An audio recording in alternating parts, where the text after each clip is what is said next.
शिंदे गटानं विधिमंडळ कार्यालयाचा ताबा घेतलाय। हे अपेक्षितच होतं। शिंदे गटाला शिवसेना पक्ष चिन्ह मिळालं नसून ते भाजपकडनं दिलं गेलं आहे।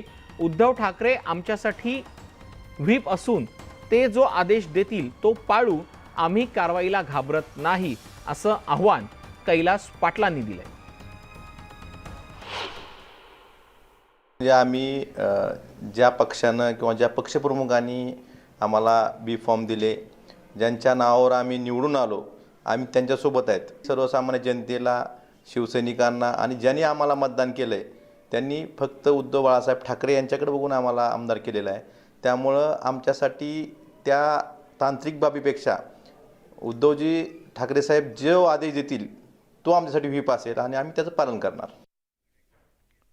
पक्ष आणि चिन्ह मिळाल्यानंतर एकनाथ शिंदेंच्या नेतृत्वातली शिवसेना ही आता जास्त सक्रिय झालेली आहे। या सेनेच्या संदर्भातली पुढची बातमी आपण पाहतो आहोत।